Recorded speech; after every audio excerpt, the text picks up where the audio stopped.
Why do I need to be so selective with my dating preferences? Hi, everybody. Welcome back to another vlog video. Okay, so I went on my first in-person date in a while. Isn't that great? Isn't that exciting? A way to go, man. Here you go, getting at it. Yeah, I'm uploading this like 3 days-ish after the date, just to let things breathe and just in case people I online date find my YouTube channel, because I'm very open with my channel on my social medias. So it's all it takes is to look in my bios and click one of the links, and bam, they get to see the full force of this YouTube channel. Uh, and all of the personal details that I share. Oh God, I'm scared. No, I'm so open about everything. I value honesty, and that's why I'm gonna be honest with you guys today. I went on my first date in a while, uh, in the same location that many of the other dates I was supposed to go on but got stood up on. It's always it's People always want to meet at this one park because it's like this central hub. It's this it's the departure bay, uh, where it's just parks, playgrounds, ferry terminals, uh, and it's just so relaxed. It's widely known, like the town that I somewhat live a part of. It's widely known for this park, so it kind of makes sense, right? Anyways, yeah, it went okay.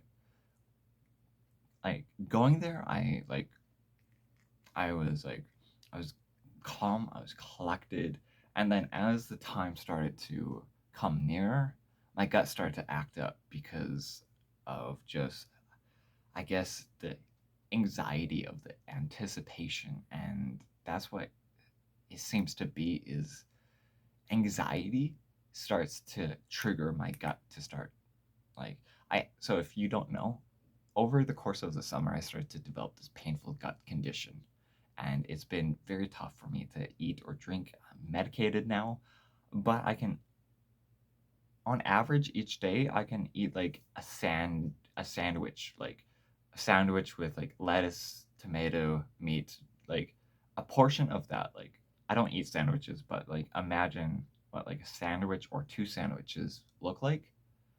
I can eat roughly that much each day. It's really not that much. Uh, so yeah, of course, it affects my energy and whatnot.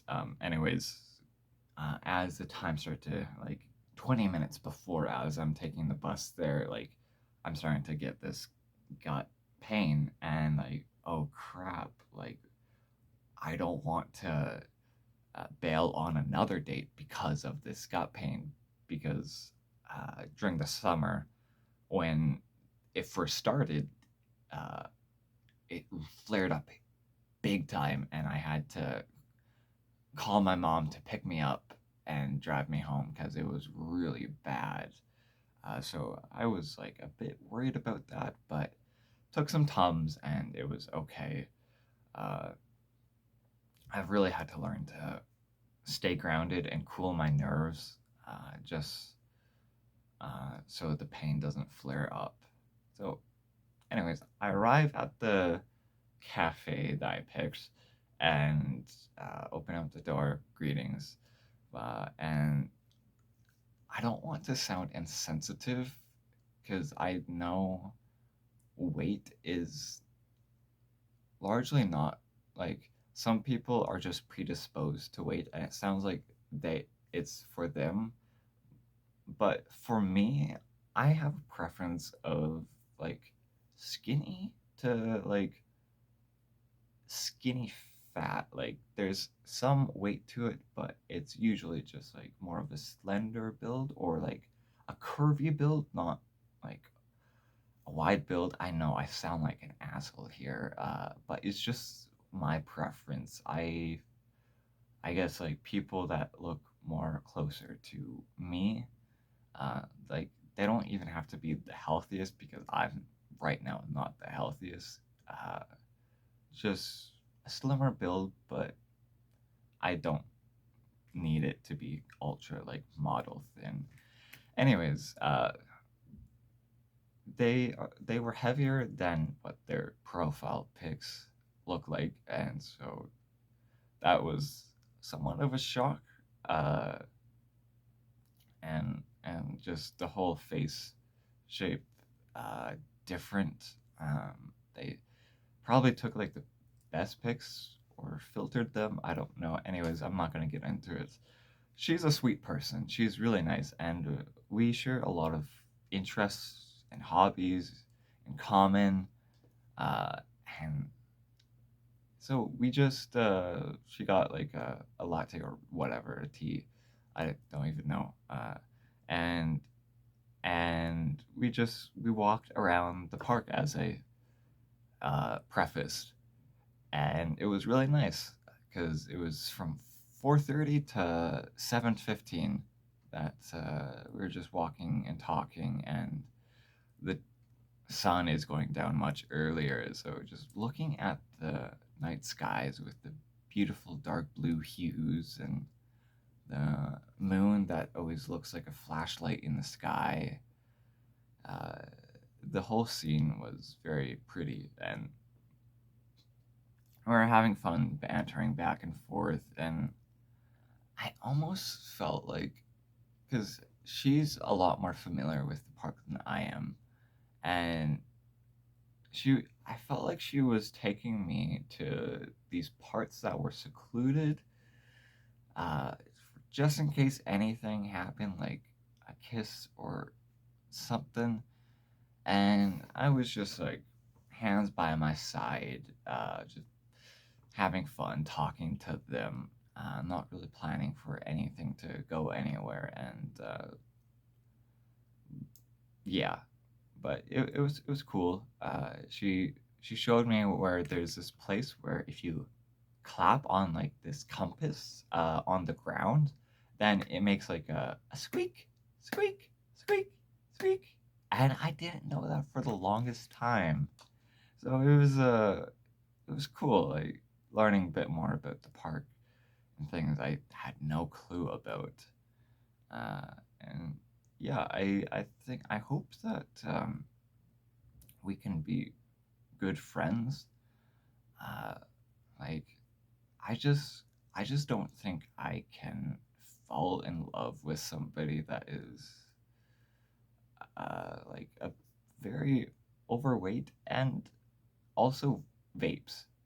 I Vaping is a big no-no for me. I am so disgusted by vaping that it it take a special person to for me to get over those two uh, issues I have of like being heavier than I'd like and vaping.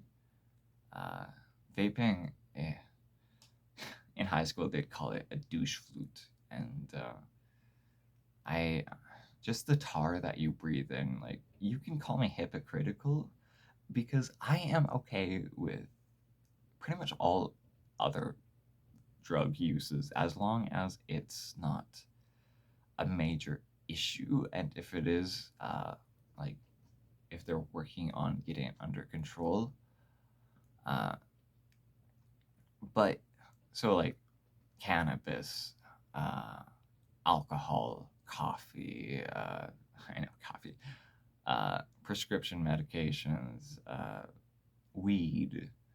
Uh, I think those are like the hallucinogenics. Yeah, I think those are like most of the major drug types that are common in our culture.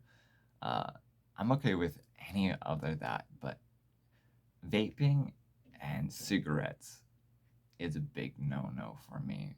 Like cigarettes, maybe I'm more okay with it, even though that is highly contradictory, because cigarettes and vaping are like on the same level of toxicity for your health and lungs. But vaping, I'm just predisposed to be like, bleh, yeah, yuck. Anyways, I'm rambling on way too much about vaping. She's a very nice person, uh, uh, and it was cool learning about her life and her experiences on the island. And she lives in a similar region as to where I grew up uh, through elementary, and so it was cool learning more about those areas. And yeah, she's really nice and she's really sweet, and I hope we can be friends, good friends. But maybe after more exposure could develop more of a connection, more of a feeling. But for now, no, and that's okay. I just don't know how to tell the person that I just didn't feel this spark, the chemistry. But we can keep hanging out and just see where things go. That I think would be pretty okay if I texted that person or told the person in person, because I think important things like that are best to say in person. Uh, Even though that could, like, why didn't you tell me this over the phone? Now I want to go home.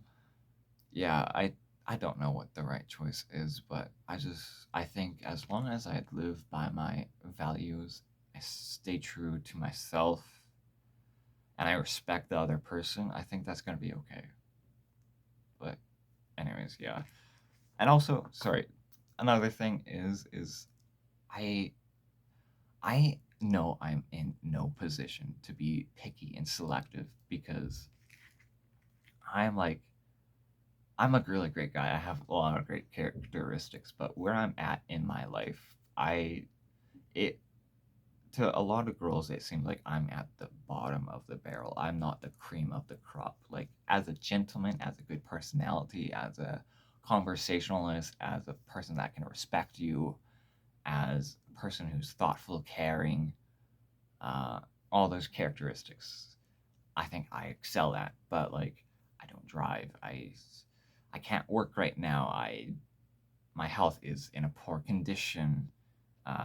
Sometimes I suffer from chronic fatigue, and every single year I develop these new illnesses and injuries, uh, and I don't get out enough. So it's like, imagine this is the dating pool, right? This much uh, people will want to date me. This much of people I want to date in that pool. So it's tough. Dating, I hear all the time, it's tough for everybody. And you know what? I, I have the advantage of nat like a natural good looks. Like, I am predisposed to be skinny all my life. I've been so thin that you could see my ribs, and no matter how much I eat, I'm still so thin.